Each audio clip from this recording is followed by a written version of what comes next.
Alors bonsoir à toutes et à tous, bienvenue dans ce webinaire du Louvain médical. J'ai le plaisir de pouvoir animer avec le professeur Nathalie Demoulin ici. On va vous parler aujourd'hui de maladies rénales chroniques dans le diabète de type 2. Alors moi je suis diabétologue dans le service d'endocrinologie et nutrition au clinique universitaire Saint-Luc, et le professeur Nathalie Demoulin, elle est néphrologue, comme vous le savez très certainement. Alors n'hésitez pas à suivre Louvain Médical sur LinkedIn, voilà pour la pub. Et je tiens avant toute chose bien de remercier Bayer pour son soutien éducationnel à ce webinaire de ce soir. Alors c'est parti pour les maladies rénales chroniques dans le diabète de type 2, du dépistage à la prise en charge. Voici mes conflits d'intérêts et on est parti. Alors le diabète, ce n'est pas une mince affaire, hein, c'est l'affaire de tous d'ailleurs, car comme vous pouvez le constater ici sur cette belle carte, l'augmentation de la prévalence du diabète n'épargne aucun continent. Les accroissements sont de l'ordre de 15 à 130% d'ici 2045 selon l'endroit où on se trouve dans le monde. Alors vous avez un demi-milliard de personnes qui vivaient avec le diabète sucré en 2021. Ce même nombre d'individus avaient déjà une intolérance glucidique en 2021 et ce sont des patients qui partent a priori une page blanche pardon, en termes de complications secondaires au diabète, chez qui donc la prévention prend tout son sens et donc c'est important, surtout quand on sait que plus ou moins 7 millions de personnes âgées entre 20 et 79 ans sont décédés des suites du diabète en 2021. Alors, illustré autrement, à gauche, vous avez le graphique de la progression de la prévalence du diabète entre 2000 et 2021, avec une progression de l'ordre de 70 à 80% quand même par décennie. Et à droite, en mauve, vous avez les projections donc, de la prévalence du diabète dans ce groupe d'âge de 20 à 79 ans jusqu'en 2045, avec un pic du coup atteint en 2045 qui est de l'ordre de 783 millions d'individus dans le monde atteints du diabète. Ces données sont issues de la Fédération internationale du diabète, leur atlas de 2021. Alors, il est intéressant de souligner quand même l'optimisme, si je peux dire, de ces projections, puisque en 2000, en 2006, on estimait qu'en 2025, on serait 380 millions à avoir le diabète. Or, ce chiffre est déjà largement dépassé. Alors, pourquoi s'intéresser au diabète? Pourquoi en discuter? Comme vous le savez, le diabète est vecteur de maladies microvasculaires et macrovasculaires. Donc, microvasculaires par la neuropathie, la rétinopathie et la néphropathie, qui sont essentiellement, en tout cas c'est vrai pour les deux premiers, du fait de l'exposition à l'hyperglycémie. Le spectre des comorbidités qu'accompagne classiquement le diabète de type 2, c'est-à-dire l'hypertension, l'obésité viscérale, l'hypercholestérolémie, donc, qui sont les composantes du syndrome métabolique, engendre quant à elle une atteinte macroangiopathique. Alors, si on regarde l'incidence de ces affections, de ces complications au fil des années, et ce depuis 2010, eh bien, on voit en fait une certaine stabilité des incidences de complications, que ce soit pour l'homme ou pour la femme. Mais je tiens quand même à dire que il y a une petite exception, on voit quand même une petite inflexion de l'incidence de la néphropathie à partir de 2017. Hein, cela concerne aussi bien les femmes que les hommes. Et cette inflexion de l'incidence correspondrait peut-être bien à l'utilisation plus importante des émetteurs des IGLT2. Alors, le diabète, rapidement, il se définit comme, donc c'est une maladie métabolique, il se définit comme une hyperglycémie, des élevés de glycémie dus à une insulinorésistance et à une faillite, je dirais, du système de sécrétion d'insuline. Alors, il se diagnostique sur base d'une glycémie à jeun. Il faut avoir une glycémie à jeun au-delà de 125 ou une glycémie faite ponctuellement à tout moment de la journée au-delà de 200. Il peut également se diagnostiquer via une épreuve d'hyperglycémie orale provoquée et il faut alors atteindre 200 mg par décilitre de glycémie après 2 heures d'ingestion de ce fameux sirop. Or, l'hémoglobine glyquée est une mesure rapide et efficace dans la plupart des cas. Euh, Son seuil diagnostic est de 6,5%, mais je rappelle quand même que c'est une mesure qui n'est pas remboursée en dépistage, hein. Il est remboursé, cette mesure est uniquement remboursée si l'on l'utilise pour le monitoring du diabète. Alors, ça me donne quand même l'occasion déjà de dire que l'influence et la sévérité de la maladie rénale chronique peut influencer cette association entre hémoglobine glyquée et glycémie moyenne dans le sang. Et donc, de fait, il y a quelques inconvénients, notamment de sous-estimation de cette hémoglobine glyquée chez les patients je dirais, avec une insuffisance rénale, les patients néphropathes, notamment lorsqu'ils ont une anémie. Hein, et donc, la durée de vie des globules rouges qui est réduite peut sous-estimer cette hémoglobine glyquée. Et à l'inverse, l'utilisation de l'EPO peut surestimer cette hémoglobine glyquée. Mais souvent, cette utilisation de l'EPO, enfin, l'effet de l'EPO va compenser l'effet de l'anémie. Et alors, c'est sans parler de l'interférence de l'hémoglobine carbamylée qui peut en fait être interférée avec le dosage de l'hémoglobine glyquée, notamment dans des cas d'hyperurémie. Et donc finalement, la précision et la fiabilité de la mesure de l'hémoglobine glyquée diminue chez les patients avec une maladie rénale chronique, et notamment chez les patients les plus malades, donc les patients dialysés. Alors l'histoire du diabète veut l'histoire naturelle du diabète veut que ce diabète finalement progresse. Et donc on voit ici sur cette dia que lorsqu'on prend trois groupes de patients traités avec des traitements assez basiques, hein, eh bien que cette maladie va progresser. Et donc ça appelle une sorte d'escalade finalement thérapeutique chez ces patients, toutes choses restant égales, hein, si je puis dire. Euh, et donc, moi, par exemple, il m'arrive de dire aux patients, un peu pour les déculpabiliser, que si nous vivions tous, hein, peu importe qu'on soit ou pas diabétique, 150 ans, nous finirions tous peut-être insulino-requérants. Et c'est parce que, en fait, au fur et à mesure de notre vie, au fil des années, nous perdons en fait en capacité sécrétoire d'insuline. Mais qu'est-ce qui va faire qu'un patient va finir va devoir passer à de l'insuline, ben, en fait, c'est la vitesse de cette perte de fonction bêta qui va euh, euh, entraîner le passage à l'insuline. Donc, notre objectif sera, par les moyens du bord, eh bien, d'ajouter de la fonction bêta, hein, d'améliorer la sécrétion d'insuline chez nos patients et de diminuer la résistance de cette insuline. Et cette dia, donc importante, mène rapidement à la notion d'inertie thérapeutique.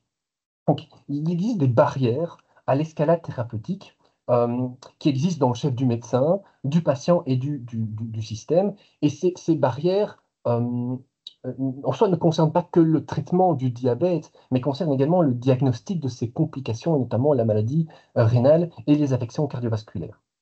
D'ailleurs, on regroupe ces entités métaboliques, rénales, cardiovasculaires, sous le terme de syndrome cardio-rénal et métabolique, ce qui rend bien compte aujourd'hui déjà de l'importance de les appréhender en parallèle, en juxtaposition, et donc en interdisciplinarité. Et donc ce syndrome cardio-rénal et métabolique est défini comme un trouble de la santé attribuable aux interconnexions entre l'obésité, le diabète, l'insuffisance rénale chronique et les maladies cardiovasculaires. Alors, je ne vais pas m'attarder sur les causes d'inertie thérapeutique propres aux patients ou l'inertie thérapeutique, je dirais, systémique, hein, due au système, mais seulement pour rappeler qu'en effet, un manque de connaissance des dernières recommandations, un manque de formation continue, et je suis bien d'accord hein, qu'avec ces recommandations qui ont évolué assez rapidement depuis 2016, ce n'était pas évident de suivre qu'un manque de temps, donc de formation cognitive, comme je vous l'ai dit, une peur des effets secondaires, une peur de la rupture de confiance avec le patient, même parfois une absence de feedback de notre propre pratique médicale. Je renvoie ici à la notion du benchmarking. Et donc tout ça, ce manque d'interdisciplinarité entre les spécialistes et les médecins généralistes, eh bien, peut nuire finalement au devenir du patient. Alors, toutes les sociétés savantes, hein, peu importe leur orientation, qu'elles soient à visée néphrologique, cardiologique, métabolique, eh bien, s'accordent tout à écrire dans leurs guidelines aujourd'hui l'importance du dépistage de la maladie rénale chronique, vu le risque de progression vers une insuffisance rénale terminale et d'événements cardiovasculaires encourus par les patients. Et ce consensus de spécialité est une nouvelle fois une sorte de témoin de ce besoin à une meilleure coordination renforcée entre spécialistes et généralistes dans l'intérêt du patient autour de ce syndrome cardio-rénal métabolique. Alors, pour illustrer ce propos, j'ai décidé de vous présenter cette petite étude publiée l'année passée, en 2023, dans le journal JAMA. Et en fait, l'idée des cliniciens, c'était ils ont voulu comparer l'effet d'une prise en charge multidisciplinaire et coordonnée sur le nombre de prescriptions de médicaments EBM, à savoir statine, inhibiteur du système rénine-angiotensin-aldostérone et analogue GLP-1 ou SGLT2 inhibiteur, et comparer cet effet à une population bénéficiant de standard of care classiques que l'on connaît. Et en fait, les résultats sont sans équivoque. Comme vous pouvez le voir à droite de la diapositive, eh bien, plus du double de patients dans le groupe intervention, en fin d'étude, se sont vus en fait avoir les trois thérapies ciblées et donc se trouver dans un groupe, dans ce groupe d'intervention, mais en fait multiplier par plus de 4 fois leur chance de bénéficier peut-être je dirais, d'une nec plus ultra euh, euh, au jour d'aujourd'hui. Et donc, comme vous pouvez le voir sur cette dia qui va l'illustrer différemment, eh bien, à gauche, vous avez le bras intervention. Eh bien, il y a un flux beaucoup plus important vers la prescription à trois médicaments EBM comparativement au groupe de usual care. Alors, certains diront, oui, 37,9%, c'est plus que 14,5%, mais donc, il n'y a que 38% de patients, de fait, qui ont bénéficié du maximum. Donc, il y a encore beaucoup de choses à faire. Euh, et donc, il y a encore beaucoup de travail à faire dans ce qu'est notre formation continue et notre coopération à travailler ensemble. Alors maintenant, ces données juste illustrées différemment, eh bien, vous voyez qu'il y a une différence assez marquée entre les deux groupes si on compare uniquement les prescriptions de principe actif seuls, que ce soit pour les statines, pour les ACE inhibitors ou les médicaments hypoglycémiants avec effet néphroprotecteur et autres. Alors, venons-en maintenant à la définition des maladies rénales chroniques. Donc, il faut des anomalies de la fonction et ou de la structure rénale. Donc, on doit avoir soit un débit de filtration glomérulaire inférieur à 60 ml par minute, soit une albuminurie, des anomalies du sédiment urinaire, alors on verra ça moins souvent évidemment dans le diabète, des troubles électrolytiques, des anomalies radiologiques, et si l'on est dans le cas d'une transplantation rénale, on sera considéré comme ayant une MRC. Et il faut que ces anomalies perdurent pendant 3 mois. Alors, on stadifie, on classifie ensuite ces maladies rénales chroniques selon 3, je dirais, items, hein. La première étant l'étiologie, euh, la deuxième étant la filtration glomérulaire que l'on détermine en dosant la créatinine, et enfin, le taux d'albuminurie rapporté au taux de créatinurie pour stadifier finalement la quantité d'albuminurie qui se trouve enfin, d'albuminurie. Mais on y reviendra. Alors, ça, simplement pour vous donner une petite idée de la prévalence finalement des différents stades dans la maladie rénale chronique, et on voit en fait qu'il y a une sorte de courbe en U inversée où finalement le plus de patients se retrouvent plutôt au centre de cette dia, à un stade 3. C'est très important à le savoir puisque ces patients déjà souffrent en fait d'un risque majoré d'événements cardiovasculaires et de risque d'évolution vers une insuffisance rénale terminale euh, euh, comment dire, consécutive. Alors, euh, la prévalence de la maladie rénale chronique au sens large, elle est élevée, mais elle est sous-diagnostiquée. Et on estime en fait qu'on ne diagnostique que 10 à 15% des patients, ce qui est donc très très très très faible. Et en Belgique, puisque nous sommes un centre belge, eh bien, on a 1,35 million de la population belge qui souffrirait d'une maladie rénale chronique, dont la plupart seraient ignorants. Alors, pour ce qui est des causes, eh bien, elles sont diverses, mais elles sont essentiellement dues à l'hypertension et le diabète, qui sont responsables donc, de la majorité des cas et qui représentent à eux deux 60%, donc plus de la moitié des causes de maladies rénales chroniques. Alors, la maladie rénale chronique, c'est une maladie qui progresse, hein, qui évolue et qui s'auto-entretient. Si je puis dire, le rein s'auto-dégrade, hein, s'auto-dégrade par la réabsorption des protéines qu'il filtre. Et cette péjoration est essentiellement due en fait, à des facteurs combinés de métaboliques, hémodynamiques, inflammatoires et fibrotiques. Alors, vous devinez donc qu'une approche par pilier avec des thérapies ciblées ayant donc des actions pharmacodynamiques distinctes et vivement recommandées, mais le professeur Nathalie Demoulin reviendra là-dessus plus en détail. Alors, pourquoi traquer la maladie rénale chronique? On l'a déjà dit, hein, elle est associée à un risque accru de maladies cardiovasculaires et d'évolution vers une insuffisance rénale terminale. Euh, donc le risque cardiovasculaire et d'outcomes rénaux, il est proportionnel, comme vous pouvez le voir à gauche, il est proportionnel au taux d'albuminurie qu'on retrouve dans les urines. Et ce surrisque existe déjà en fait, il existe déjà en fait dans l'année qui suit, hein, les 6 mois même qui suivent cette détection. Alors l'albu, c'est donc un facteur prédictif précoce de maladie cardiovasculaire, et le risque de faire un événement cardiovasculaire est décuplé chez les patients, même à des stades légers, hein, 1, 2 de MRC, comparativement à des patients qui n'ont pas de maladie rénale chronique. Alors, l'albuminurie, c'est un facteur prédictif de MRC. Et comme vous pouvez le constater ici sur cette dia, l'albuminurie augmente déjà avant même que la fonction rénale se dégrade. Et donc, en résumé, l'albuminurie, c'est un facteur diagnostique précoce, c'est un facteur précoce de complications, donc prédictif, et, troisième dia, c'est une cible thérapeutique, puisque les guidelines aujourd'hui nous disent que il est intéressant de réduire de 30% l'UACR, donc le rapport albumine-créate urinaire, et que en réduisant de 30% ce taux, eh bien, nous réduisons quasi de 30% le risque chez nos patients. Alors, je poursuis. Donc, je m'étais dit que j'allais ici intégrer 2, 3 données Saint-Luc, puisque finalement, ce sont vos patients aussi, que ça peut toujours intéresser de nous intéresser de ce qui se passe ici en local. Et donc, nous avions, avec le professeur Hermans, l'idée de tout simplement recenser un petit peu la prévalence d'atteintes micro- et macrovasculaires chez nos patients diabétiques de type 2, et de voir un petit peu les proportions de patients qui ont l'un ou l'autre, ou les deux types de complications.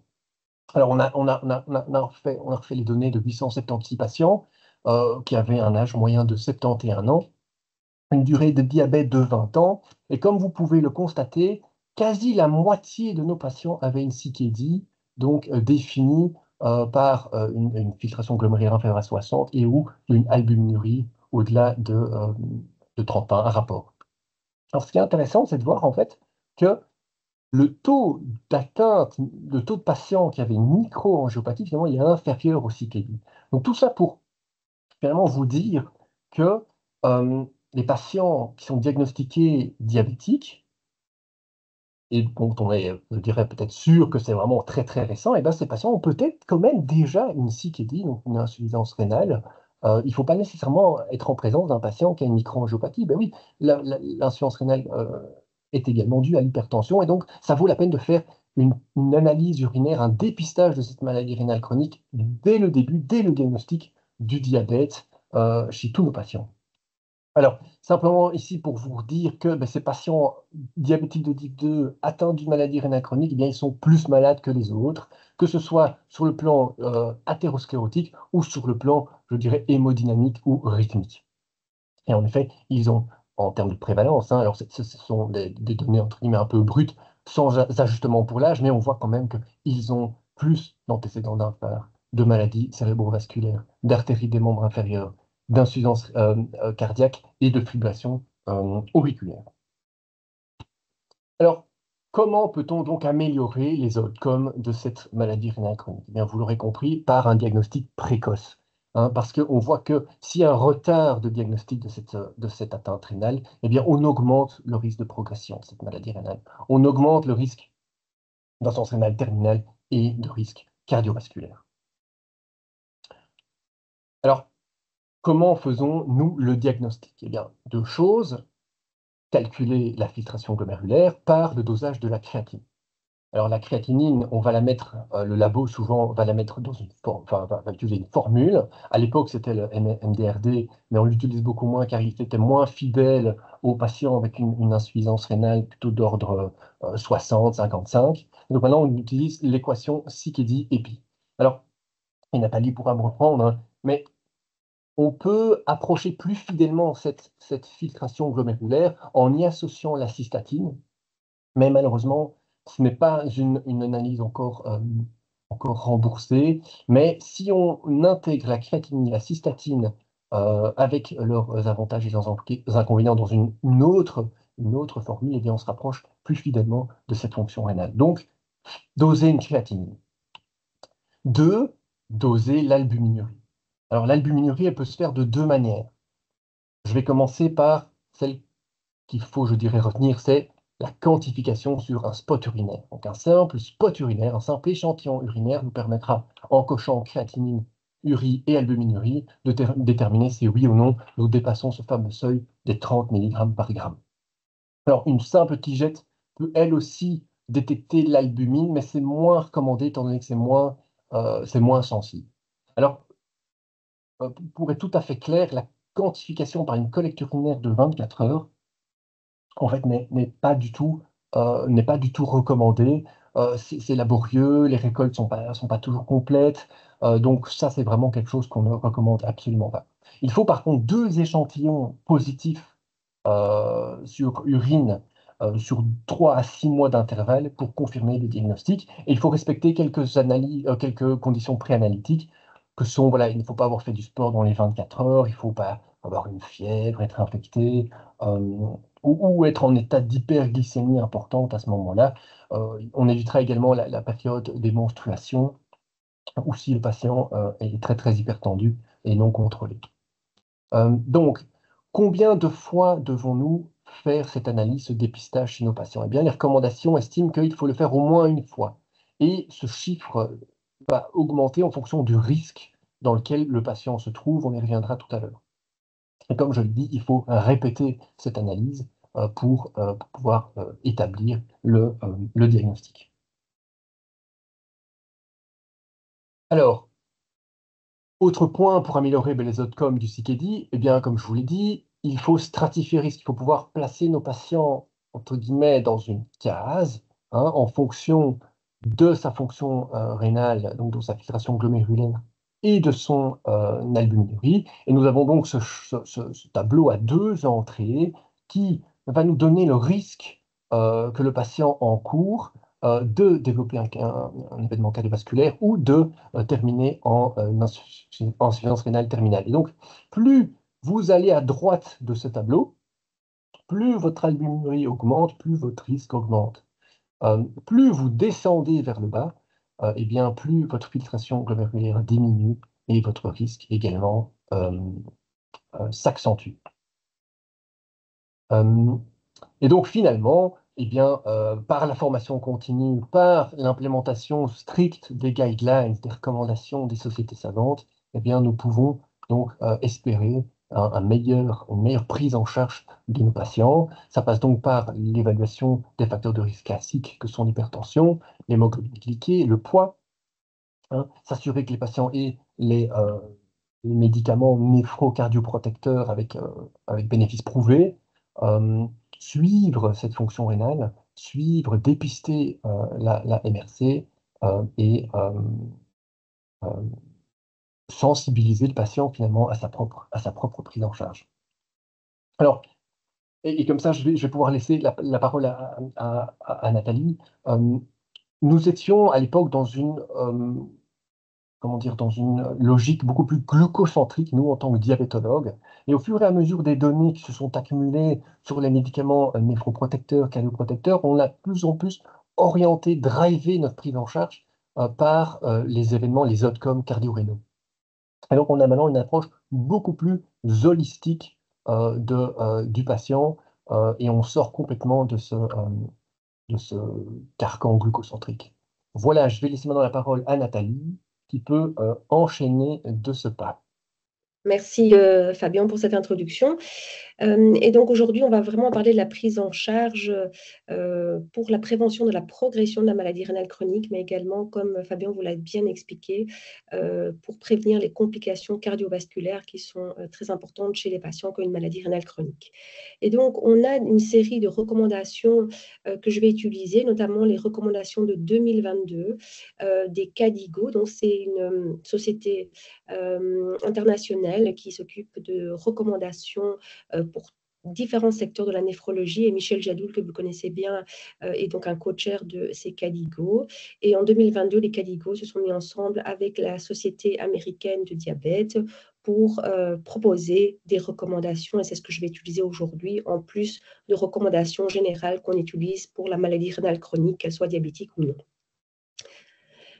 Euh, voilà. Et donc, pour vous dire, vous verrez lorsqu'on parle des recommandations que les CADIGO se sont vraiment basés sur le niveau de preuve pour qu'ils, quelque part, sous-tendent ces recommandations. Et donc, chaque fois, on va parler d'une recommandation ou d'une suggestion, donc un ou deux, et puis on ajoutera le niveau de preuve en allant de A à D, A étant vraiment plusieurs études randomisées contrôlées, par exemple, qui prouvent le bénéfice d'une thérapie. Fabien, voilà. Et donc, la prise en charge, comme Fabien l'a dit, oui, Fabien, tu peux mettre, elle est vraiment holistique.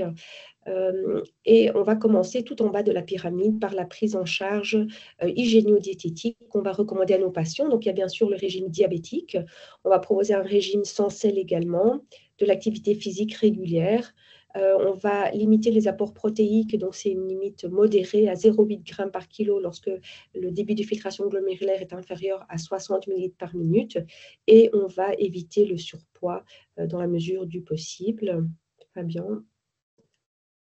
Et puis maintenant, le deuxième niveau, pardon, ça va être le traitement, donc le contrôle glycémique, les thérapies hypoglycémiantes, le contrôle de la pression artérielle et également le traitement antiprotéinurique et la prise en charge de la dyslipidémie, mais dont on n'aura pas le temps de parler aujourd'hui.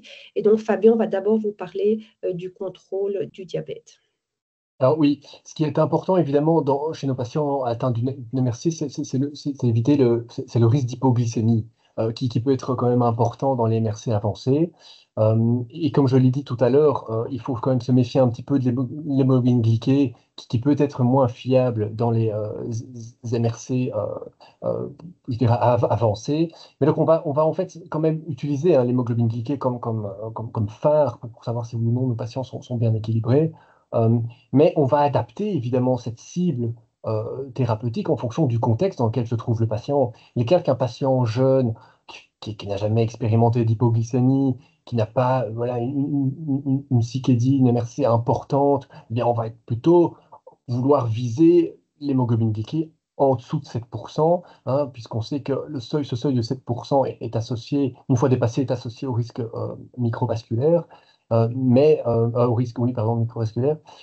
Mais alors, par contre, au contraire, un patient plus âgé, je dirais, là je vous dresse un archétype, hein, mais plus âgé, avec une maladie rénale sévère, qui a peut-être plusieurs comorbidités, qui a déjà eu un infarctus du myocarde, voilà, qui a une atteinte cérébrale vasculaire, ben, c'est un patient chez qui ben, voilà, on voudra moins, évidemment, éviter à tout prix qu'il fasse des hypoglycémies et on visera alors davantage une hémoglobine glyquée qui sera autour de voilà, 7,5-8%.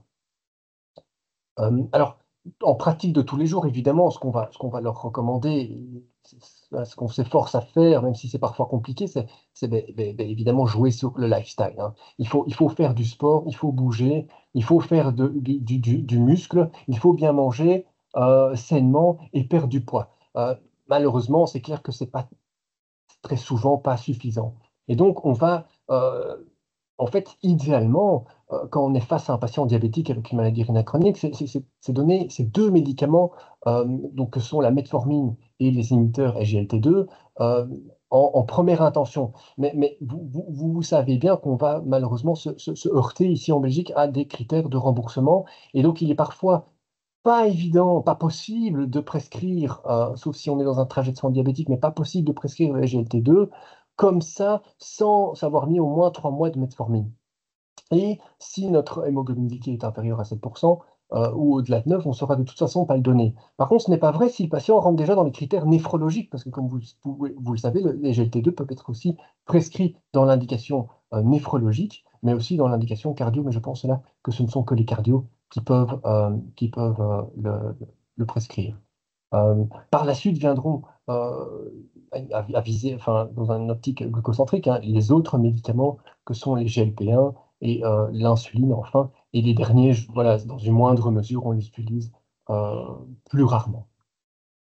Alors, il est important, évidemment, d'adapter la metformine à la fonction rénale, d'accord? Donc, idéalement, il faut réduire la dose à partir d'une GFR euh, de 45 jusqu'à 30 et ne plus donner de metformine en dessous de 30 de filtration glomérulaire. Et alors, je pense que je relaisse la parole à Nathalie. Merci Fabien. Non, maintenant, concernant le contrôle tensionnel, donc on a des cibles assez strictes, hein, suivant l'étude SPRINT notamment. Donc, on va essayer de viser une pression artérielle systolique inférieure à 120 mm de mercure. Bien, les recommandations disent si cela est bien sûr toléré et selon la mesure standardisée de la mesure en cabinet. Et il faut envisager une thérapie qui est moins intensive chez des personnes qui sont par exemple âgées, fragiles, à risque élevé de chute et de fracture, ou les patients qui ne supportent pas les traitements, qui ont de l'hypotension orthostatique. Alors, on va privilégier clairement chez les patients diabétiques, mais également chez tous les patients qui sont albuminuriques, un traitement par IEC-Sartan, donc un bloqueur du système rénino-angiotensine. On va essayer de majorer ce traitement à la dose maximale tolérée. Alors, ce qui est très important, c'est qu'il faut vraiment éviter la combinaison IEC et Sartan. Ça, plusieurs études l'ont montré. Il y a un risque accru d'insuffisance rénale aiguë et d'hyperkaliémie.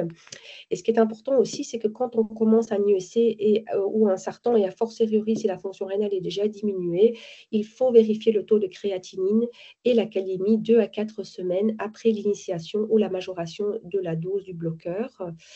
Et très important aussi, il faut poursuivre l'IEC sartan, même si la fonction rénale est inférieure à 30 minutes par minute. Ce traitement continue à être cardio- et néphroprotecteur, et donc il n'y a que certaines raisons pour lesquelles on pourrait l'arrêter, par exemple une hypercalémie qui est vraiment réfractaire ou autre. Et puis Fabien, et donc ces traitements sont clairement néphro- et cardioprotecteurs, notamment dus à une réduction de l'hyperfiltration glomérulaire. Il y a également une diminution de la dysfonction endothéliale et du remodelage cardiaque. Prochaine dia. Et c'est justement dû à cet effet sur la pression intraglomérulaire qu'on peut avoir une majoration du taux de créatinine quand on initie un traitement par IEC ou sartan. Et donc, ici, rapidement, lorsque vous initiez un traitement par IEC ou sartan, que vous majorez la dose et que vous avez fait la prise de sang à 2 à 4 semaines, ben, si le potassium reste correct et la créatinine ne se majore pas de plus de 30%, ben, vous pouvez continuer le traitement ou parfois majorer le traitement si c'est nécessaire. Si par contre, il y a une hyperkaliémie, là, on va essayer de revoir s'il n'y a pas d'autres qui favorisent l'hypercalémie. On va également potentiellement réduire les apports alimentaires, considérer l'initiation de diurétiques. On va corriger l'acidose si elle est présente. Et maintenant, si jamais la créatinine, le taux de créatinine monte de plus de 30%, à ce moment-là, il faut voir s'il n'y a quand même pas une déshydratation, même si elle est infraclinique, voir si les patients prennent des diurétiques, s'ils prennent des anti-inflammatoires, et exclure une sténose de l'artère rénale. Et donc, dans ces cas-là, c'est possible qu'on doive réduire ou arrêter les IEC sartans. Alors, clairement, ça, c'est des études qui datent d'il y a plus de 20 ans, avec le losartan. Il y avait une réduction de l'insuffisance rénale terminale, une réduction de 28% chez les patients qui prenaient du losartan versus placebo. Et vous voyez à droite, il y avait une réduction de la première hospitalisation pour insuffisance cardiaque de 32%. Donc, clairement, ces traitements marchent, mais prochaine dia, vous voyez qu'il y a clairement aussi un risque résiduel qu'il va falloir prendre en charge. Prochaine dia. Et donc, comment est-ce qu'on va prendre en charge ce risque résiduel? Maintenant, on a à notre portée plusieurs médicaments, notamment les inhibiteurs SGLT2. Et donc, l'histoire va commencer en fait en Belgique et en Allemagne. Et en fait, l'inhibiteur naturel des transporteurs SGLT1 SGLT1 et SGLT2 avaient été isolés par des chimistes belges à partir de l'écorce des racines du pommier. Et puis, vous connaissez l'histoire, les inhibiteurs SGLT2 ont été testés chez les humains au départ comme traitement hypoglycémieux. Prochaine dia. Et pour mettre sur le marché, ces inhibiteurs SGLT2, comme vous le savez, je pense que Monsieur Jadot, vous avez parlé de l'empagliflozine spécifiquement. Ces inhibiteurs, en fait, bloquent ce cotransporteur du sodium et du glucose et donc provoquent une glucosurie et également une natriurie. Prochaine dia. Et donc, comme les antidiabétiques, il y a des tests qui ont été faits pour voir notamment la sécurité au niveau cardiovasculaire. Donc, c'est les études que vous voyez en haut en jaune. Et ces études, en fait, ont montré que non seulement le traitement était safe au niveau cardiovasculaire, mais surtout, ce traitement était cardioprotecteur et également néphroprotecteur. Et donc, il y a eu ensuite plusieurs études qui ont été réalisées dans le domaine de l'insuffisance cardiaque, que ce soit l'insuffisance cardiaque à fraction d'éjection réduite ou préservée, et vous savez que les effets sont positifs. Et puis, vous voyez tout en bas 3 études randomisées contrôlées qui ont spécifiquement étudié l'effet des inhibiteurs SGLT2 sur le ralentissement de la progression de la maladie rénale chronique. Prochaine dia. Et donc, ces 3 études sont prises dans cette dia. Vous voyez que les gens avaient un débit de filtration glomérulaire au début du traitement entre 20 et au-dessus de 20 à 30 millilitres par minute. C'est pour ça qu'actuellement, il est recommandé de le commencer au-dessus de 20 millilitres par minute. Vous voyez que la plupart des patients avaient été dans l'étude un IEC ou un 5 à dose maximale tolérée. Et vous voyez tout en bas l'effet sur la maladie rénale chronique, qui a été défini un peu comme la diminution du débit de filtration glomérulaire, que ce soit de 40 ou 50%, et le décès d'origine rénale et parfois d'origine cardiovasculaire. Et vous voyez que l'utilisation d'un inhibiteur SGLT2 réduit cette progression rénale de 30 à 39%. Donc, c'est vraiment un effet important. Prochaine dia. Ce qui est important, c'est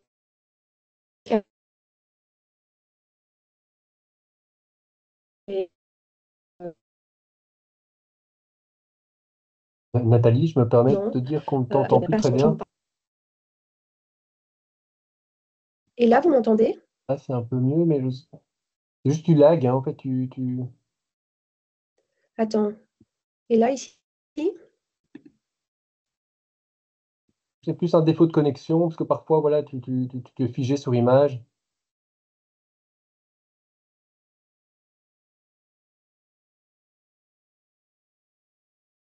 Voilà, je pense que nous l'avons complètement perdu.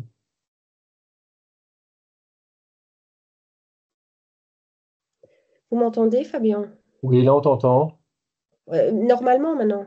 Oui, là, ça, pour l'instant, en tout cas, oui. Continue, hein, on verra bien. Oui, désolée, depuis quelques minutes. Ah oui, excusez-moi. Donc voilà, donc l'effet bénéfique des inhibiteurs SGLT2 au niveau néphro et cardio, la protection néphro et cardiaque, ça se retrouve chez des patients avec ou sans diabète, chez les patients qui ont ou pas une insuffisance cardiaque et à travers les différents stades de la maladie rénale chronique. Prochaine dia, avancée. Et donc, on a des recommandations des CADIGO en 2022 qui disent que vraiment, c'est recommandé de traiter les patients qui ont un diabète de type 2 et une maladie rénale chronique et un débit de filtration glomérulaire supérieur à 20 millilitres par minute avec un inhibiteur SGLT2. Prochaine dia. Alors, je ne vais pas revenir sur tous les effets qui expliquent cette néphro- et cardioprotection, mais ce qui est important à retenir, c'est qu'il y a de nouveau, comme avec les IEC sartans, une diminution de la pression intraglomérulaire. Prochaine dia. Et ce qui veut dire que quand on commence le traitement par un inhibiteur inhibiteur SGLT2, on s'attend logiquement à avoir une réduction du débit de filtration glomérulaire, tout comme quand on commence un IEC ou un sartan. Et donc, ce n'est vraiment pas une raison pour arrêter le traitement. Il faut plutôt le continuer. Et d'ailleurs, il n'est pas recommandé de réaliser une prise de sang de contrôle lorsque vous commencez un inhibiteur SGLT2. Fabien, tu me dis s'il y a un problème à un moment Pour pour... l'instant, c'est très bien de mon côté. Et donc, cette diminution du débit de filtration glomérulaire, elle peut aller jusqu'à 30%. Mais si elle dépasse les 30%, là, il faut commencer à se poser la question s'il y a un problème avec le statut volémique. Si on a, par exemple, on doit peut-être réduire la dose diurétique, puisqu'on sait que les SGLT2 ont aussi un effet diurétique, puisqu'on perd du sodium également par les urines. Alors, vous savez aussi qu'il faut expliquer aux patients, surtout diabétiques, qu'il y a un risque d'infection génitale mycotique. Il y a un risque d'acidocétose, mais qui est surtout présent chez les patients qui ont une fonction rénale encore relativement bien préservée. Et il y a ce risque d'hypovolémie. Et donc, c'est pour ça que chez ces patients, si à un moment, ils sont à risque de déshydratation, qu'ils ont une gastroentérite, qu'ils vomissent, qu'ils ne sont pas bien ou qu'ils sont à jeun pour une opération, on va leur demander de suspendre le traitement. Prochaine dia. Et c'est une recommandation qu'on fait aux patients pour les inhibiteurs SGLT2, mais la même chose pour les IEC sartans et les diurétiques. Donc, les patients savent que quand ils sont malades, quand ils sont à risque de déshydratation, ils doivent suspendre provisoirement leurs médicaments pour éviter de faire une insuffisance rénale aiguë et d'éviter de faire d'autres complications comme l'hypercalémie ou l'acidocétose. Prochaine dia. Et donc, on a 3 inhibiteurs SGLT2 qui sont disponibles en Belgique. Et je ne vais pas revenir sur les critères de remboursement, à part ceux pour la maladie rénale chronique. Donc, il faut avoir moins de 60 millilitres par minute de débit de filtration glomérulaire et une albuminurie sur créatinurie supérieure à 200 mg par gramme. Il y a des critères pour le diabète également et des critères pour l'insuffisance cardiaque, qu'elle soit à fraction d'éjection, préservée ou réduite. Alors, malgré l'utilisation des inhibiteurs SGLT2, en plus des IEC et des sartans, on a encore un risque résiduel, donc la maladie rénale peut encore progresser, on a encore des complications cardiovasculaires et donc on a besoin d'autres traitements. Alors, notamment ici, on sait que le récepteur minéral corticoïde, il est suractivé dans la maladie rénale chronique. Il entraîne rétention OSL et une expression accrue des gènes qui sont impliqués dans différentes voies inflammatoires et profibrotiques au niveau rénal et cardiaque. Et donc, bloquer ce récepteur minéral corticoïde, ça pourrait avoir un avantage pour ralentir la progression de la maladie rénale chronique et également un traitement pour prévenir les complications cardiovasculaires. Alors, vous connaissez tous, prochaine dia, les antagonistes stéroïdiens du récepteur minéral corticoïde, donc la spironolactone, les plérénones, qui sont déjà utilisés dans l'insuffisance cardiaque à fraction d'éjection réduite. Et les études avaient déjà montré que ces antagonistes stéroïdiens réduisaient l'albuminurie de 31%. Cependant, on n'avait pas de données à long terme sur l'évolution de la fonction rénale ni sur l'impact sur l'insuffisance rénale terminale. Et vous savez aussi qu'il y a un risque d'hyperkaliémie et par exemple de complications telles que la gynécomastie qui peut être fort invalidante pour certains patients. Prochaine dia. Et donc actuellement, on a la finérénone qui est un antagoniste ici non stéroïdien du récepteur minéral corticoïde et donc qui est distinct et sélectif et pharmacologiquement différent des autres antagonistes stéroïdiens du récepteur minéral corticoïde. Donc vous avez à droite la finérénone, vous voyez que la structure est différente par exemple que celle de la spironolactone. Il y a une sélectivité beaucoup plus importante pour le récepteur minéral corticoïde, il y a une demi-vie plus courte et il y a une distribution entre le cœur et le rein qui est plus équilibrée, ce qui fait qu'il y a moins d'hypercalémie avec ce traitement. Prochaine dia. Et donc, la finérénone a été testée dans 2 grandes études randomisées contrôlées, Fidelio et Figaro, chez des patients ici tous diabétiques, pour voir l'impact, en plus d'un traitement par bloqueur du système rénine-angiotensine, chez des patients adultes qui avaient un potassium au départ de moins ou égal à 4,8 millimoles par litre, de voir l'impact sur les événements cardiovasculaires, mais également sur le devenir rénal. C'est parce qu'il y a 2 études. Et vous voyez en bas, les patients qui ont été inclus dans ces deux études avaient déjà une fonction rénale altérée, surtout pour l'étude qui essayait de voir, l'étude Fidelio, s'il y avait un bénéfice sur le ralentissement de la progression de la maladie rénale chronique.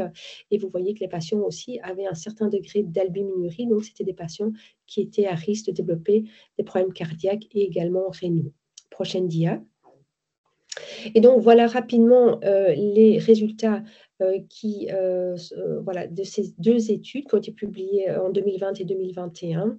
Donc, vous voyez à gauche le bénéfice rénal. Il y avait une réduction du risque d'arriver en insuffisance rénale terminale, une risque de diminution de 40% du débit de filtration glomérulaire ou d'un décès d'origine rénale. Il y avait une réduction de 18% avec la finérénone versus placebo.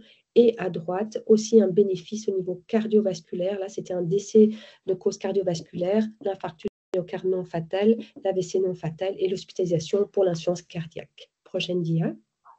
Et si maintenant les données des deux études sont intégrées ensemble, vous voyez que globalement, la finérénone versus ce placebo, donc en plus d'un IEC ou sartan,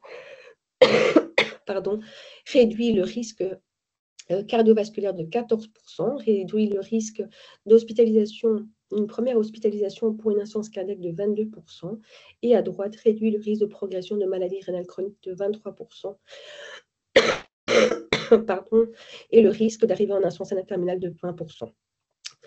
Ensuite, Fabien, et il y a aussi une réduction clairement de l'albuminurie de 32% dans l'étude prochaine, et donc c'est un traitement qui est actuellement recommandé pour le traitement de la maladie rénale chronique chez le patient diabétique. Alors, vous allez me dire, maintenant que les SGLT2 inhibiteurs sont une première ligne de traitement, est-ce que les patients qui ont aussi un SGLT2 inhibiteur et un IEC vont aussi bénéficier de la finérénone? Eh bien, il y avait un sous-groupe de patients qui avaient déjà un inhibiteur SGLT2 au moment de l'étude, donc c'était au moment où les recommandations ne disaient pas déjà qu'il fallait d'office proposer un SGLT2 inhibiteur, mais dans ce sous-groupe qui avait déjà un SGLT2 inhibiteur, la finérénone amène le même bénéfice au niveau prévention de la progression de la maladie rénale chronique et de la mortalité ou des événements cardiovasculaires. Prochaine dia. Alors, les effets secondaires, c'était surtout le problème d'hyperkaliémie. Vous voyez qu'il y avait une augmentation de 0,2 mmol par litre au 4e mois. Mais ce qui est important à retenir, c'est que l'arrêt du médicament pour un problème d'hyperkaliémie n'a que été nécessaire chez 1,7% des patients qui étaient dans le groupe finérénone versus 0,6% des patients qui étaient dans le groupe placebo. Prochaine dia. Et donc, les KDIGO ont recommandé d'instaurer un traitement par un antagoniste non stéroïdien du récepteur minéral candide, ici la finérénone, pour des patients atteints de diabète de type 2 avec un débit de filtration glomérulaire supérieur à 25 ml par minute, une calémie normale et une albuminurie de plus de 30. Mais on va voir tout de suite les recommandations en Belgique. Prochaine dia. Donc, voici les critères de remboursement de la finérénone en Belgique, qu'on appelle le Kerandia. Donc, c'est remboursé et donc vous pouvez aussi faire la demande de remboursement pour ce médicament dans le diabète de type 2, lorsque le débit de filtration glomérulaire est entre 25 et 60 et qu'il y a une albuminurie supérieure à 300 mg par gramme de créatinurie, ou lorsque l'albuminurie est supérieure ou égale à 30 mg par gramme d'albuminurie et qu'il y a aussi une rétinopathie diabétique, puisque c'était un des critères d'inclusion dans l'étude. Il faut que les patients aient eu un traitement antérieur par plus ou égal à 4 semaines par IEC ou sartan à dose maximale tolérée. Et il ne faut pas qu'il y ait d'insuffisance cardiaque à fraction d'éjection réduite, puisque là, les antagonistes stéroïdiens du récepteur minéraloïde sont une première ligne de traitement, et il faut qu'il y ait un potassium sérique de moins de 4,8 mmol par litre lorsque vous initiez le traitement. Prochaine dia. Alors, comme il y a ce risque quand même d'hypercalémie, il faut surveiller le potassium sérique à 4 semaines après l'initiation du Kerandia. Donc, vous commencez avec le Kerandia à 10 mg et à 4 semaines, vous faites une prise de sang, vous vérifiez la créatinine et le potassium. Si le potassium reste inférieur ou égal à 4,8 mmol par litre, alors à ce moment-là, vous pouvez majorer la dose de Kerandia à 20 mg par jour. Si par contre le potassium est supérieur à 4,8 jusqu'à 5,5 mmol par litre, là il faut maintenir la dose, donc par exemple à 10 mg. Et si le potassium dépasse les 5,5 mmol par litre, à ce moment-là, il faut arrêter le traitement, ne fût-ce que transitoirement, et peut-être réessayer le traitement une fois qu'on a pris en charge peut-être d'autres facteurs qui favorisent l'hypercalémie. Et donc le but, c'est d'essayer d'arriver à 20 mg de phinérénone. Et donc quand vous augmentez de 10 à 20 mg par jour, ben, vous devez recontrôler le potassium 4 semaines après pour voir s'il reste toujours dans le 4,8 à maximum 5,5 millimol par litre. Et ce traitement doit être arrêté si le début de filtration glomérulaire est inférieur à 15. Alors rapidement, la dernière classe de médicaments qu'on pourrait utiliser qui est pour la néphroprotection et la cardioprotection de nos patients. Ce sont les agonistes du GLP-1. Donc le GLP-1, vous connaissez, c'est une hormone incrétine qui est sécrétée par l'intestin après l'ingestion de glucose et qui va stimuler la libération d'insuline et qui supprime la libération de glucagon. Et elle ralentit aussi la vidange gastrique et diminue la stimulation de l'appétit. Donc vous savez, prochaine dia, que ce médicament est utilisé pour le contrôle glycémique, mais comme vous le savez aussi, pour favoriser la perte de poids. Vous savez qu'il est aussi utilisé en dehors du diabète, voilà, pour perdre le poids. Et donc, les études avec des outcomes cardiovasculaires qui ont été réalisées avec les agonistes du GLP-1 ont montré qu'il y avait une protection cardiovasculaire, mais qu'il y avait également une réduction des événements rénaux, comme ce qui est montré sur le tableau du bas, avec une réduction jusqu'à 21% des événements rénaux. Prochaine dia. Alors, pourquoi est-ce que ces médicaments ont une néphro et aussi une cardioprotection? Mais parce qu'il y a un meilleur contrôle de la glycémie, de l'hypertension, de la dyslipidémie, parce qu'il y a une perte de poids, il y a une diminution de l'inflammation rénale, du stress oxydatif, de l'hypoxie rénale. Il y a aussi un effet au niveau des plaques athérosclérose qui explique l'effet cardioprotecteur. Et donc, en 2022, les KDIGO avaient recommandé que les agonistes GLP-1 soient utilisés pour obtenir des objectifs glycémiques chez les patients qui ont un diabète de type 2 et une maladie rénale chronique, donc en troisième ligne après les SGLT2 inhibiteurs et la metformine. Prochaine dia. Mais depuis 2022, on a eu une étude, l'étude FLOW, qui a été publiée tout récemment dans le New England, qui a montré que le semaglutide, donc un agoniste GLP-1, qui a été donné à des patients qui avaient une maladie rénale chronique avec un diabète de type 2 versus placebo, prochaine dia, ce traitement réduisait la progression rénale. Donc, c'était vraiment une étude pour étudier l'effet sur la progression rénale. Donc, ici, le outcome primaire, c'était une réduction du débit de filtration glomérulaire de plus de 50% ou l'arrivée en dialyse ou le décès cardiovasculaire. Et vous voyez qu'il y a une réduction ici de 24% de ce outcome rénal. Donc, peut-être que dans le futur, les agonistes GLP-1 pourront aussi être prescrits à titre néphroprotecteur en dehors de l'effet simplement sur l'effet hypoglycémiant. Et donc, cette image vous montre vraiment, on parle de plus en plus des différents piliers du traitement de la maladie rénale chronique chez le patient diabétique, en plus bien sûr des mesures hygiéno-diététiques. Donc, les inhibiteurs du RAS, les inhibiteurs SGLT2, la finerenone et peut-être dans le futur les agonistes GLP-1. Prochaine dia. Et donc, le but de ces traitements, forcément, c'est de ralentir la progression de la maladie rénale chronique, mais également de prévenir les complications cardiovasculaires, comme on l'a bien dit. Ici, c'était un graphique qui représentait le bénéfice de ralentissement vers le stade de la dialyse quand on ajoutait un IEC, un sartan et puis un SGLT2 inhibiteur. Mais en fait, si on ajoute maintenant la finerenone et peut-être aussi l'agoniste GLP-1, on va encore retarder l'évolution de la maladie rénale chronique. Prochaine dia.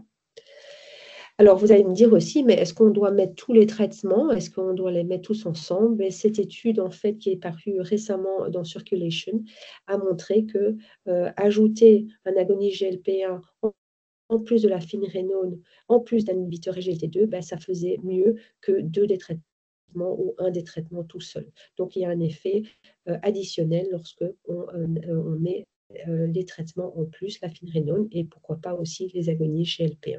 Prochaine dia. Donc voilà, donc en résumé, désolé, on est passé un peu plus tard dans le programme. Donc, n'oubliez pas, c'est vraiment important de dépister la maladie rénale chronique chez les patients à risque, notamment les patients diabétiques, hein, c'était le sujet du jour, mais également il y a d'autres personnes chez qui il faut aussi dépister la maladie rénale chronique, et ce dépistage doit toujours comporter le dosage de la créatinine avec le débit de filtration glomérulaire et l'albuminurie, donc le dosage sur un spot urinaire, et puis il faut confirmer, comme Fabien l'a dit, qu'il y a bien une maladie rénale chronique. Prochaine dia. Alors, une des questions qui nous est souvent demandée, c'est qui est-ce qu'il faut adresser en néphrologie? Donc, il ne faut pas adresser tous les patients qui ont une maladie rénale chronique, mais ici, on a identifié certaines catégories de patients chez qui on pense que orienter le patient en néphrologie pourrait être utile. Donc, ceux qui ont une maladie rénale chronique sévère, une insuffisance rénale aiguë, surtout si elle est inexpliquée, une albuminurie sévère, une hématurie ou des cylindres hématiques d'origine inexpliquée, une maladie rénale chronique qui évolue rapidement, une hypertension réfractaire, une maladie rénale génétique, une néphropathie d'origine indéterminée. Tout ça, ce sont des patients que vous pourriez envoyer en néphrologie. Prochaine dia. Et simplement, je voulais aussi vous dire que voilà, on a écrit un article avec Fadil Pirbicus, Eliot Van Rigemorter et Michel Jadoul sur le dépistage et la prise en charge de la maladie rénale chronique en général, donc pas que chez le patient diabétique, qui est paru dans le tout dernier numéro du Louvain médical. Prochaine dia. Donc voilà, donc de nouveau, on remercie Bayer pour le soutien éducationnel à ce webinaire. De nouveau, suivez Louvain Médical sur LinkedIn. Et voilà, le code pour l'accréditation. Et donc, n'hésitez pas à mettre des questions dans le chat. Et comme ça, Fabien et moi, on peut commencer à répondre. Et désolé pour le problème technique au niveau du micro. Donc, il y a déjà une question ici sur quid du trajet de soins insuffisance rénale chronique. Oui, donc tout à fait. C'est vrai qu'on n'en a pas parlé. Donc, il y a un trajet de soins pour les gens qui moins de 40 millilitres par minute ou une protéinurie de plus de 1 gramme de façon chronique, donc à plus de 3 mois d'intervalle. Et c'est vrai que ce trajet de soins peut être utile pour que le patient puisse, par exemple, bénéficier d'un tensiomètre, voire la diététicienne également, la suppression du ticket modérateur chez le généraliste et chez le néphrologue. Et voilà, je ne sais pas si c'était ça la question du trajet de soins, à quoi ça peut servir. N'hésitez pas s'il y a des questions. Fabien, il y avait une question chez les diabétiques. Je remonte un petit peu pour voir. Il y avait une question pour toi.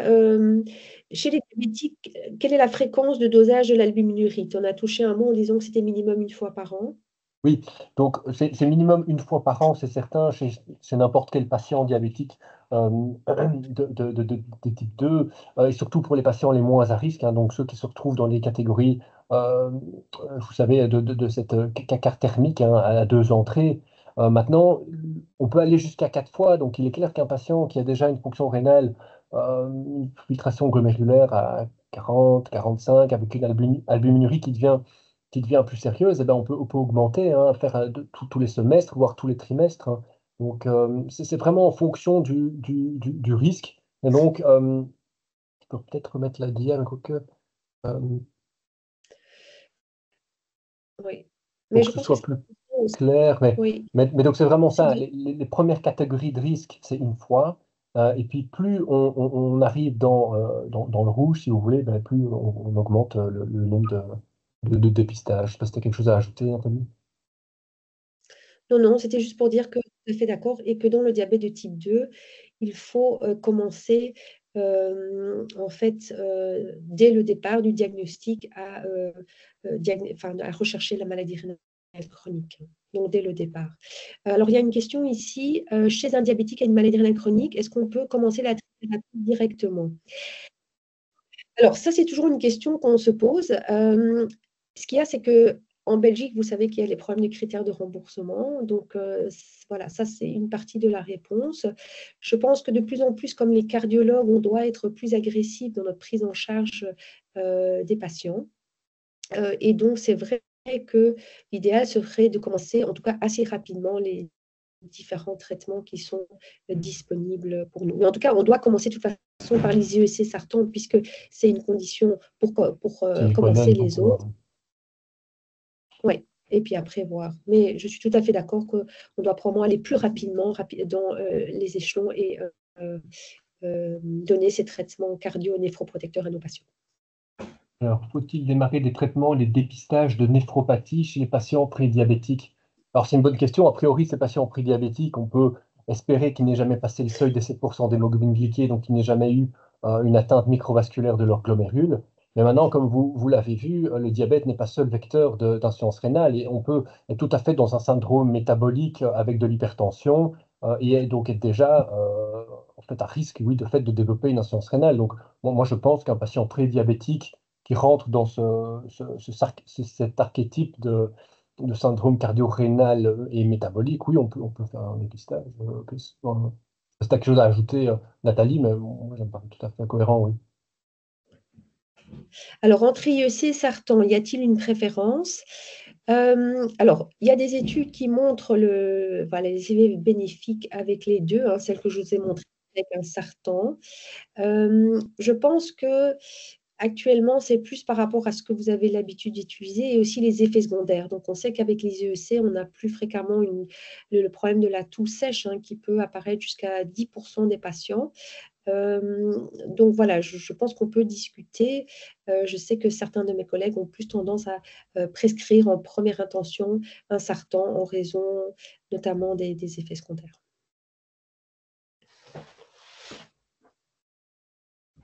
Alors, est-ce qu'il y a d'autres questions?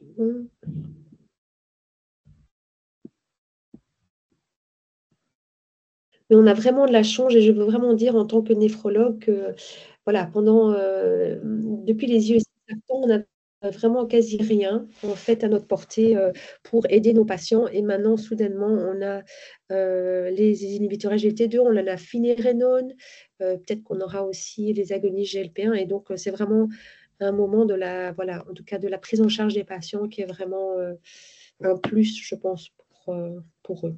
Et donc, peut-être que Fabien disait aussi, c'est que la réduction, en tout cas, de la néphropathie, ou peut-être de l'arrivée en insuffisance rénale terminale, est quelque chose qu'on va voir dans les années qui suivent, puisqu'on prescrit de plus en plus ces médicaments néphro- et cardioprotecteurs.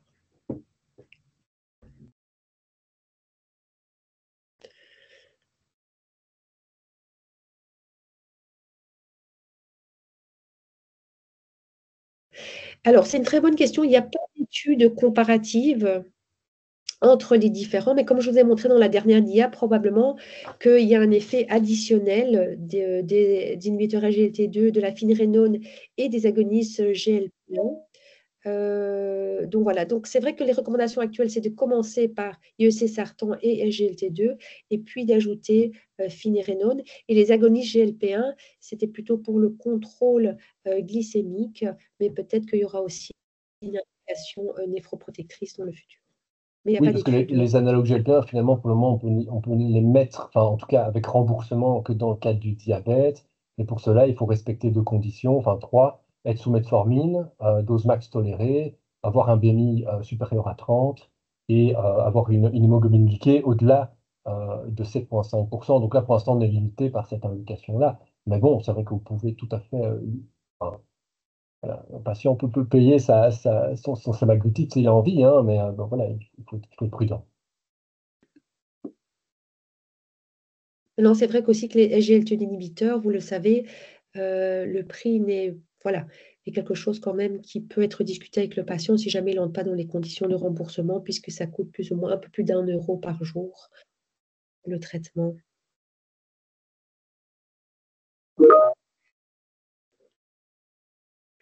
Alors, le prix, Le prix de la finérénone par rapport à la spironolactone, alors ça c'est vrai que c'est une question, mais ce qu'il y a c'est qu'on n'a pas de données avec la spironolactone sur le bénéfice au niveau néphroprotecteur notamment, et donc c'est pour ça que c'est la finérénone, comme dans les recommandations il est bien dit, ce sont les médicaments qui ont prouvé un avantage cardio-rénal qui doivent être prescrits. Et donc ici, il n'y a que la finérénone qui est recommandée pour la prise en charge de ces patients.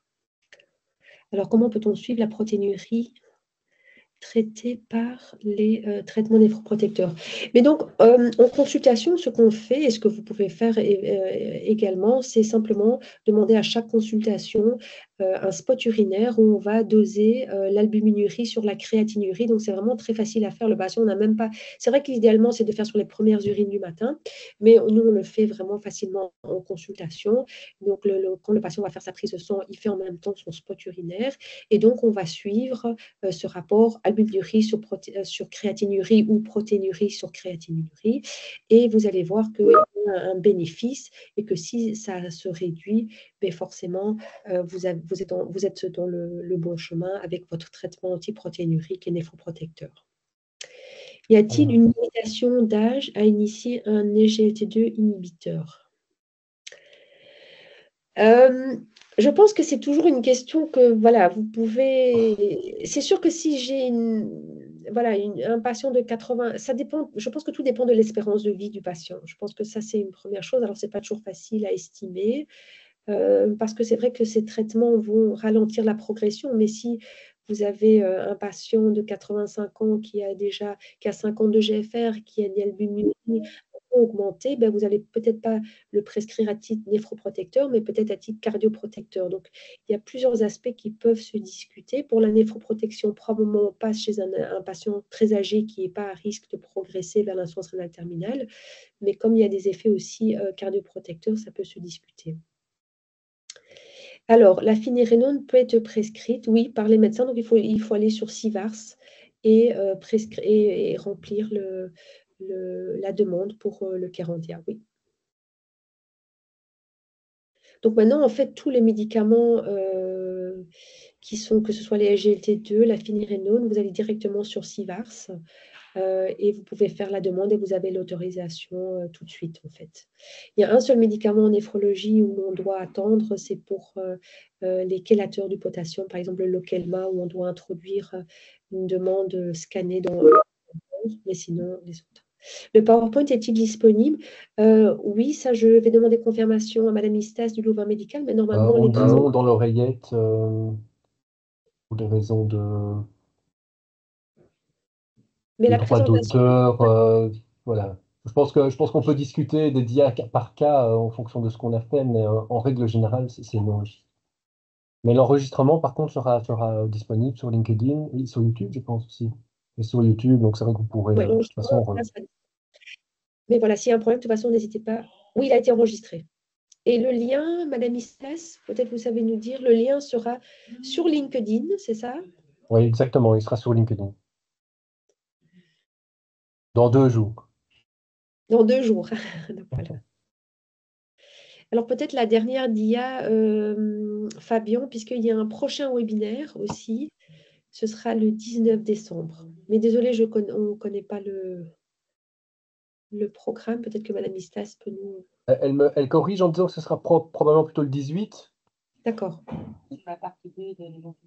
Et ça parlera d'hémophilie, part 2, Voilà.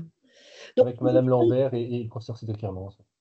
oui, n'hésitez pas en tout cas si vous avez des questions à nous écrire. Hein, vous connaissez notre nom, notre prénom, donc c'est juste @saintluc.uclouvain.be. Donc n'hésitez pas s'il y a des questions en plus, parce que je pense que voilà, on nous avait dit qu'on ne devait pas prolonger de trop le webinaire.